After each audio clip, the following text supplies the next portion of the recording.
सवाल जो हर इंसान का है, कुरान जो जवाब हर सवाल का है। ये क्या है राफी? सिर्फ 7 आयत? ये कोई किताब है? मेरे आका, लोग कहते हैं ये अल्फाज कुछ अलग हैं। बिस्मिल्लाहिर्रहमानिर्रहीम। अलग क्या मतलब अलग? ऐसी क्या खास बात है इन अल्फाज में? या तो सिर्फ एक शायरी लगती है मुझे जो मोहम्मद ने खुद बनाई है। लोग कहते हैं कि ये अल्फाज कोई इंसान नहीं लिख सकता। इन लफ्जों में सुकून है, दिल करता है कि इन्हें बंदा सुनता रहे। अल्हम्दुलिल्लाहि रब्बिल आलमीन। राफी, मुझे लगता है तुम्हें कुछ ज्यादा लगाव है इन अल्फाज से। नहीं मेरे आका, ऐसी बात नहीं, मैं तो बस आपको बता रहा हूं। पागल हो गया है मोहम्मद। ये भी कोई शायरी है जैसे हमारे हैं। अगर ये सच होता तो हम पर पहले क्यों ना उतरा? सुनो, एक लम्हा ठहरो, सोचने की कोशिश करो।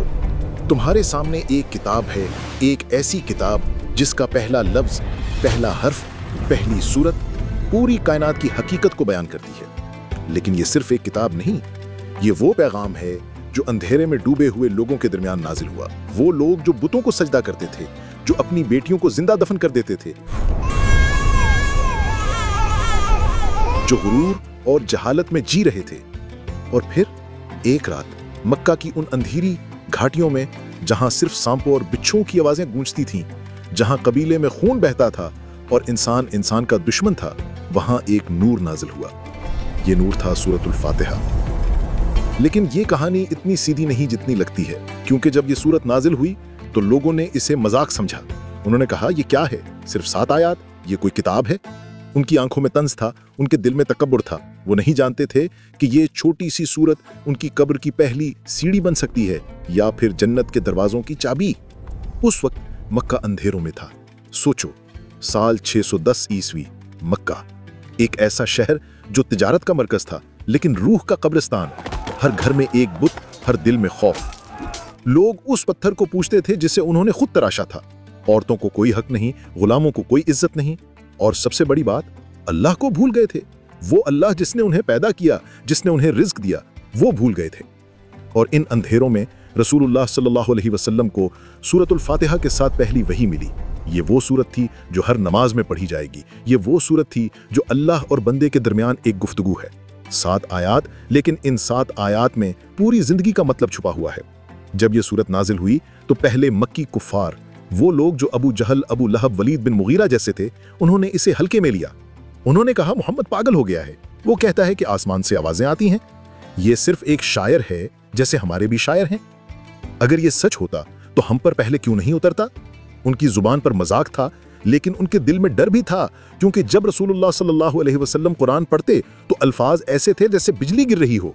हर लफ्ज में ताकत थी, हर आयत में हिकमत थी। और सूरतुल फातिहा, ये तो ऐसी थी जैसे किसी ने उनके दिल का पर्दा उठा दिया हो। अबू जहल जब पहली बार ये सूरत सुनी तो उसने अपने साथियों से कहा, यह कोई नया जादू है, मोहम्मद ने कोई नया तरीका निकाला है लोगों को बहकाने का। लेकिन रात को जब वो अकेला होता तो काबा के करीब छुपकर कुरान सुनने आता, क्योंकि अल्फाज उसके दिल को छेद रहे थे। लेकिन सुबह होते ही वो फिर इनकार कर देता। वलीद बिन मुगीरा, जो मक्का का सबसे बड़ा शायर था, जब उसने सूरतुल फातिहा सुनी तो उसकी रूह कांप गई। उसने कहा, यह इंसान का कलाम नहीं, ये कुछ और है। लेकिन उसकी कौम ने उसे कहा कि अगर तुम ये मान लो तो हमारी सब इज्जत खत्म हो जाएगी। तो उसने भी इनकार कर दिया। उसने अपने गुरूर को अपनी रूह पर तरजीह दी। और फिर अबू लहब, रसूलुल्लाह सल्लल्लाहु अलैहि वसल्लम का चचा, जिसने खुले आम दुश्मनी की। जब भी कोई रसूलुल्लाह की बात सुनने आता, अबू लहब पीछे से पत्थर मारता, गालियां देता। उसने कहा, यह मेरा भांजा दिमाग से खराब हो गया है, इसकी बात मत सुनो। लेकिन अल्लाह ने देखा, अल्लाह ने सुना, और सूरतुल फातिहा में उन्होंने उन लोगों के लिए पैगाम छोड़ा, गैरिल मग़दूब अलैहिम वलद्दालीन, उनका रास्ता नहीं जिन्होंने तेरा कहर कमाया, और ना उनका जो गुमराह हुए। ये कुफार वो थे जिन पर अल्लाह का कहर था। ये वो लोग थे जो सच को देखकर भी अंधे बन गए। सोचो, तुम्हारे सामने वो मालिक खड़ा है जिसने तुम्हें पैदा किया, और तुम इसे झुटला रहे हो। क्या तुम्हारी जुर्रत सोच भी सकती है कि उस वक्त क्या होता? अल्लाह ने सूरतुल फातिहा में अपना पैगाम दिया। उसने कहा, अल्हम्दुलिल्लाहि रब्बिल आलमीन, तमाम तारीफ अल्लाह के लिए है जो सब जहान का रब है। ये पहली ही आयत में अल्लाह ने गुरूरी कुफार को बताया, तुम कुछ नहीं हो, मैं सबका रब हूं। तुम्हारे बुतों का नहीं, तुम्हारे माल का नहीं, तुम्हारी ताकत का नहीं, मैं सबका मालिक हूं। اور پھر فرمایا الرحمن الرحیم، بہت مہربان نہایت رحم والا۔ یہاں اللہ نے اپنی رحمتوں کا پیغام دیا کہ اگر تم توبہ کر لو، اگر تم پلٹ آؤ تو میں تمہارا رب ہوں، تمہارا رحمان ہوں۔ لیکن اگر تم انکار کرو تو یاد رکھو مالک یوم الدین، جزا اور سزا کے دن کا مالک۔ یہ وہ دن ہے جب تمہارے بتوں کے ٹکڑے زمین پر ہوں گے، جب تمہاری دولت کام نہیں آئے گی، جب تمہارا قبیلہ تمہیں بچا نہیں سکے گا۔ اس دن صرف اللہ کا حکم چلے گا۔ کفار نے یہ سنا اور دل میں ڈر آیا، لیکن ان کا غرور اتنا تھا کہ انہوں نے اپنے ڈر کو دبایا اور انکار کیا۔ اب آؤ سمجھو اس سورت کی حقیقت۔ یہ صرف 7 آیات نہیں، یہ زندگی کا نقشہ ہے۔ پہلی آیت الحمدللہ رب العالمین۔ جب تم یہ کہتے ہو تو تم تسلیم کر رہے ہو کہ تمام تعریف صرف اللہ کے لیے ہے۔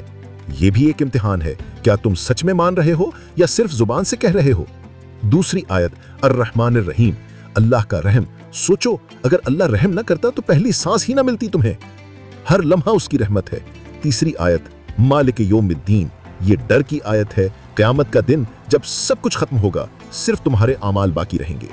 چوتھی آیت ایاک نعبد و ایاک نستعین، صرف تیرا ہی ہم عبادت کرتے ہیں اور صرف تجھ سے مدد مانگتے ہیں، یہ توحید کی بنیاد ہے۔ پانچویں آیت اہدنا الصراط المستقیم، ہمیں سیدھا راستہ دکھا۔ یہ بندے کی دعا ہے کہ یا اللہ میں کمزور ہوں، مجھے ہدایت دے۔ چھٹی اور ساتویں آیت صراط الذین انعمت علیہم غیر المغضوب علیہم ولا الضالین، ان کا راستہ جنہیں تو نے انعام دیا، ان کا نہیں جن پر تیرا قہر ہوا، اور نہ ان کا جو گمراہ ہوئے۔